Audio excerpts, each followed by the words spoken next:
Na unajua waziri, wakati tulikuwa tunafukuza Gachagua kazi, kuna kitu ilitembea hapo huko bunge. Wacha niseme ukweli. Kuna kitu ilitembea nini? Na accounting officer alikuwa mtu naitwa Aaron Cherioti, ndio alikuwa accounting officer.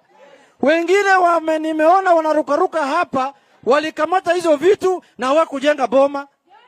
Tafadhali, kila saa impeachment haikuji. Kama umepata kitu kwa impeachment ya Gachagua, tafadhali jenga boma mzuri. Ile boma